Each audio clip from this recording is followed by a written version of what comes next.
Сәлем достар, қалдарыңыз қалай? Сіздермен әдеттегідей Санель және мамандық таңдау мектебі бүгінгі тақырып мамандық таңдау емес, университет таңдау туралы болайын деп отыр. Себебі қазіргі таңда көптеген оқушылар жалпы ұбт тапсырғаннан кейін, ұбт-ның нәтижесін білгеннен кейін келесі қабылданатын шешім жалпы мамандық анықталды. Енді сол мамандық бойынша қандай университеттерге түссем болады деген секілді сұрақтар қойылып жатыр. Соған байланысты бүгін мен университет таңдаған кезде міндетті түрде білу керек, қарастыру керек 9 критерий туралы айтайын деп отырмын.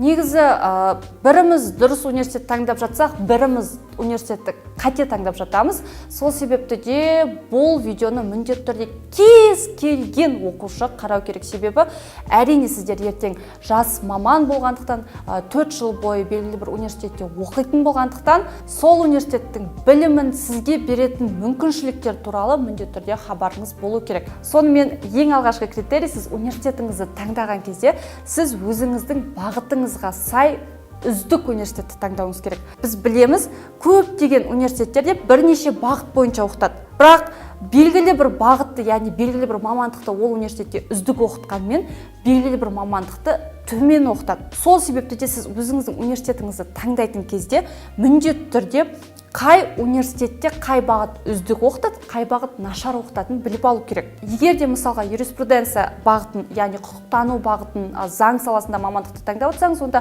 Нәрікбаев атындағы Казгю университеті, немесе Казну университеті, немесе Нархоз университетін таңдауыңыз мүмкін, үздік деген секілді.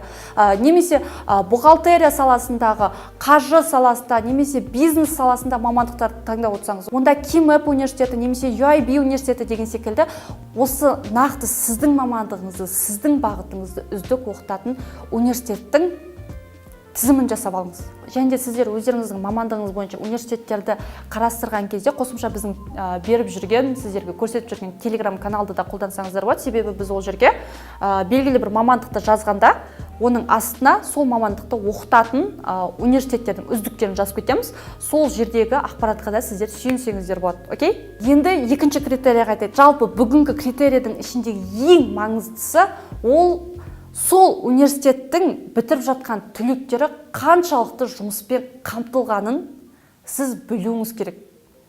Біз негізі қалай? Біз ұбт-ға тапсырамыз, ұбт тапсыруым керек, грантқа түсуім керек, жоғары балл алуым керек деген секілді мақсат қоямыз. Одан кейін университетке түсуім керек, грантқа түсуім керек, грантқа түсуім керек деп мақсат қоямыз. Бірақ ары қарай біз жұмысқа тұрамыз ба, тұрмаймыз ба, ол мен жұмыс таба аламын ба деген секілді ой қалыптаспайды. Ондай ой көбіне бола бермейді. Сол себепті де ертең болашақта 4 жыл бойы оқуыңды оқығаннан кейін жұмыссыз қалмас үшін міндетті түрде университетті таңдаған кезде сол бітірген университеттің түлектері қаншалықты жұмыспен қамтылғанын міндетті түрде қараңыздар. Ол үшін не жасау керек? Біз жай ғана телефонды аламыз, сосын атамекеннің сайтына кірсеңіздер, сіздерде нақты университеттердің рейтингі көрсетілген, және де әрбір мамандық бойынша қаншалықты жұмыспен қамтылғаны көрсетілген. Біз сіздерге бұл ссылканы қалдырамыз, міндетті түрде сол ссылкаға кіріп көріңіздер. Және де енді бұл жерде не жазылған?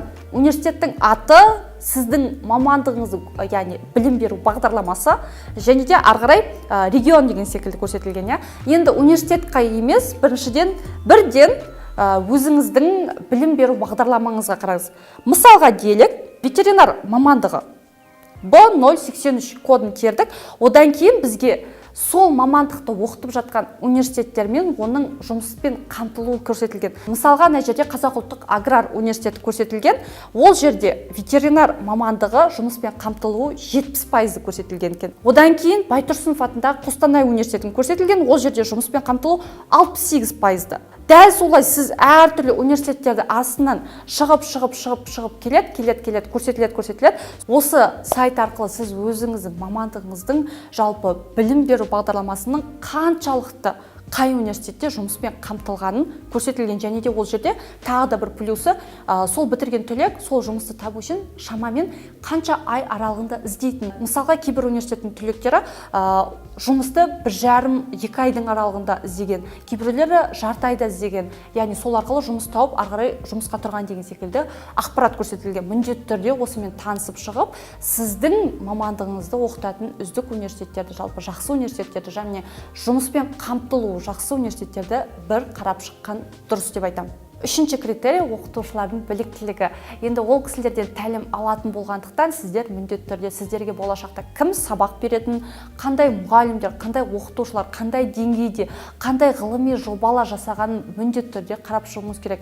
Оны сіздер таңдаған университеттерді, яғни мысалға қазіргі таңда сізде 3 таңдау болып тұрса университеттен, сол әрбір университеттің сайтына кіріп, преподавательский состав деген жеріне кіріп, жалпы мұғалімдермен танысып шықсаңыздар. Ол кісілердің аты жөні, PhD доктор болса, сондай лауазымы, немесе кәдімгі оқытушы болса, ол лауазымы барлығы көрсетілген, қандай ғылыми жобаларға қатысқаны көрсетілген, не үшін осындай бір ғылыми жобалар, жалпы мақалалар осы оқытушылардың қарау керек. Әрине, жай ғана кітаптағы нәрсені өстіп бір оқып түсіндіріп беру бөлек, өзің жасап, өзің соны қорғап, және де кәдімгі көзбен белгілі бір лаборатория жасап, соны көрсету ол мүлдем бөлек.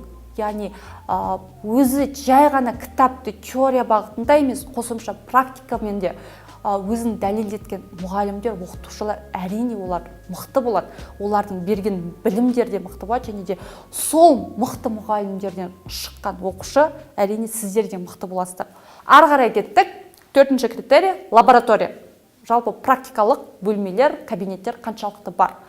Мен үнемі айтам, белгілі бір мамандықты оқыған кезде жай ғана теориямен емес, барынша практикамен болғаны дұрыс деп, ол тек қана мен емес, ол барлық жерде де айтылады. Не себепті? Өйткені сіз енді жұмысқа тұрған кезде сіздің теорияңыздан да бөлек, практикаңыздан да көрініп тұрады. Не білетініңіз, не жасағаныңыз.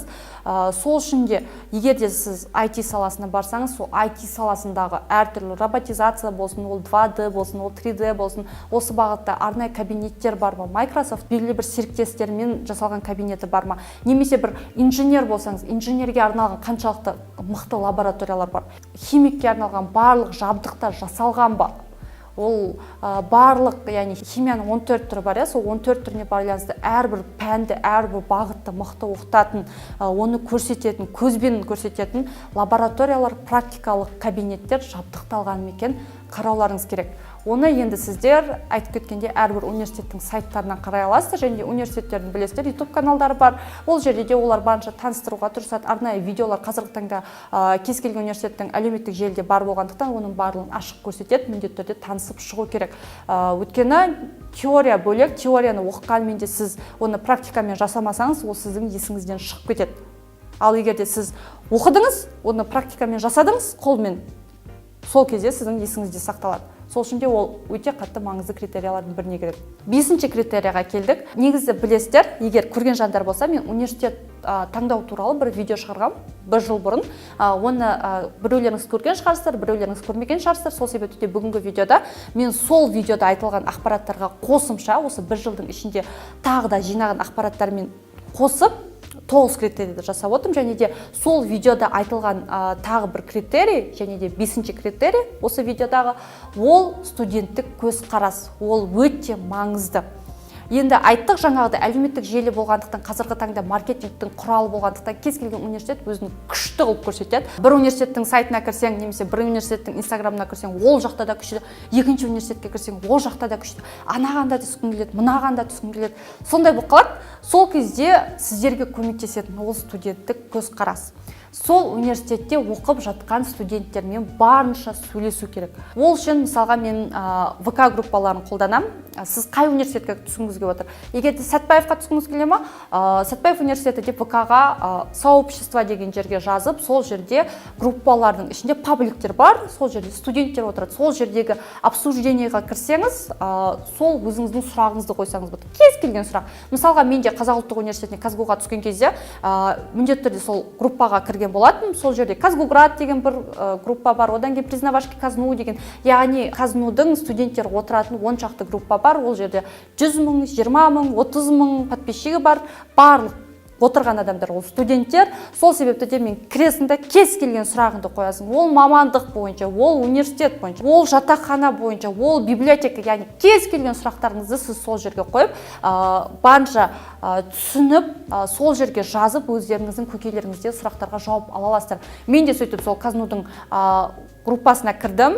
Сол жерде қателеспесем 20-30 шақты, енді ол 2016 жылғы болған, 20-30 шақты сұрақтарымды қойып, сол кезде сол уақыт аралығында жаңағы айтып кеткен пабликтердегі студенттердің маған кері байланыс бергеннің арқасында өте көп ақпарат біліп, қай жері мықты, қай жері осал, қай жері керемет болып тұр, қай жері өкінішке орай әлі де дұрыс емес екенін біліп, менің мамандығым жақсы оқытам екенін біліп, сол арқылы мен өзімнің таңдауымна точка жасаған болатым. Яғни үлкен жырның точка жасап, осы университетті таңдаймын деп шешім қабылдаған болатым. Сіздер де өзіңіздің таңдап отырған университетіңізге или ВК-ға, или Инстаграмға жаңағыдай әртүрлі пабликтерге кіріп, сұрақтарыңызды қойып, студенттерден жауаптарыңызды алыңыздар. Егер де ондай паблик болмаса, барынша сіз түсейін деп жатқан университеттегі студенттерді іздеп табыңыздар. Ондай адамдарды негізі өтіп қатты табу қиын емес, себебі сіздің алдыңызда да қаншама түлек бітіріп шықты ғой 11 сыныпта. Солардың арасында сіздің университетіңізге түскен түлек точно бар. Соларға хабарласып, номерін тауып, біліп алсаңыздар болады. Біз уже 6-шы критерийға келіп қалыппыз.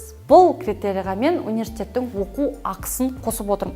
Енді барлықтарыңыз грантқа түсуге еңбектеніп жатсыздар деген ойдан, бірақ сонда да грантқа түсемін деген секілді сенім болғанның өзінде де сіздер өздеріңіздің университеттеріңізде оқу ақы қанша екенін алдын ала біліп қарап алуыңыз керек. Одан бөлек, қазіргі таңда көптеген университеттер кредиттік система бойынша оқытатын болған соң, 4 жылда қанша кредит жабатындарыңызда, қанша пән бойынша қанша кредит болатын біліп алу қажет болады, және де оны қалай оқытатын біліп алу қажет болады, оқу системасын біліп алу қажет болады, және де айтып кеткендей, сол айтылған кредитке қанша теңге төленетінін міндетті түрде кез келген студент білу керек. Және де одан кейін сол университетке түсу үшін қанша балл алу кереккен сіз нақты әрі сенімді білуіңіз қажет. Университет таңдаған кезде міндетті түрде білу керек келесі критерий ағылшын деңгейі. Қазіргі таңда Қазақстанның көптеген университеттерінде ағылшын деңгейі өте қатты сұралады, арнайы тесттерде тапсырылып жатыр. Бірақ кейбір университеттерге түсу үшін, мысалы КБТУ делік, немесе Назарбаев университеті делік, немесе тағы да бірнеше университеттерде IELTS деңгейі сұралады.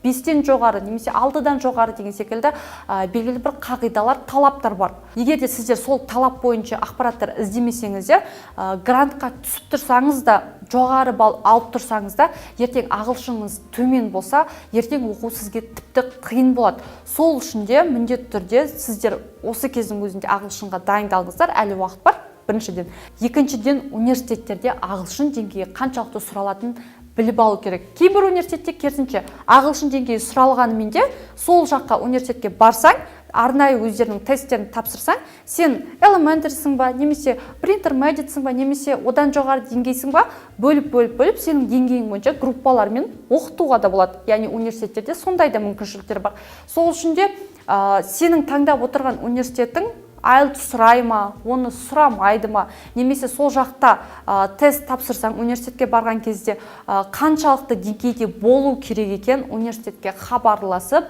қабылдау комиссиясынан сұрап, біліп алу қажет болып табылады.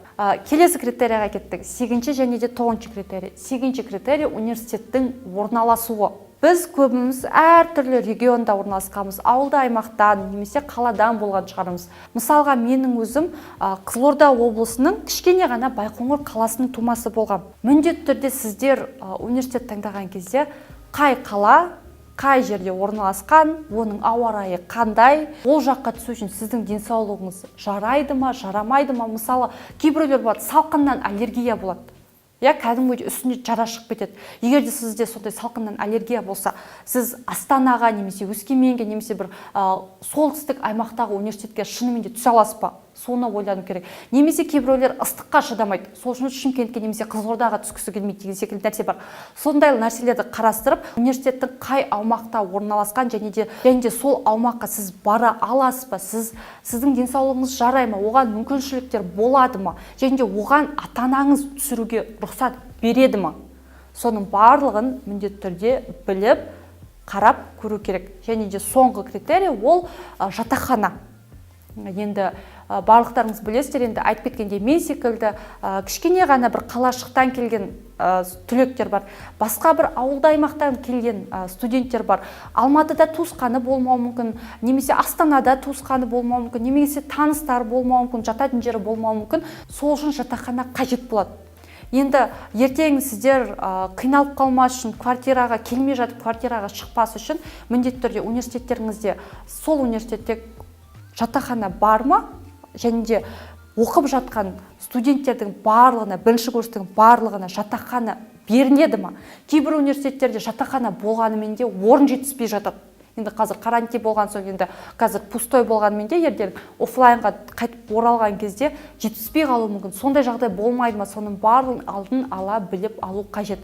Немесе кейбір кезде мысалға UIB университетінде жатақхана жоқ, бірақ олар қосымша нақты сол университеттің студенттері тұратын арнайы хостелдар бар. Яғни сондай хостелдармен келісімшарт отырып қалған. Яғни сіздер ол университетте жатақхана болмаса да, сол жақта соның маңайында хостелдарда жатсаңыздар болады. Жалпы бүгін біз осындай 9 критерийді айтқан болатынбыз. Сәл ұзақтау видео болды, бірақ міндетті түрде осы видеоны жай ғана қарап шығыңыз, ары қарай жаңа айтып кеткен 9 критерийді жазып алып, оны мысалға таңдап тұрған 3 университетіңіз болса, сол критерий қайсына үздік келеді, қайсы критериймен аздау келеді, яғни сонымен мысалға балдық система бойынша 10 балдың аралығында беріп көріңіздер. Бір критерийға мысалға бір университетте 7 балл болуы мүмкін, немесе 3 балл болуы мүмкін, немесе 10 балл болуы мүмкін. Сөйтіп критериялардағы балдарды есептеп, кішігірім ортақ балын шығарып, қай университет жақсы екенін сөйтіп те анықтауға болады.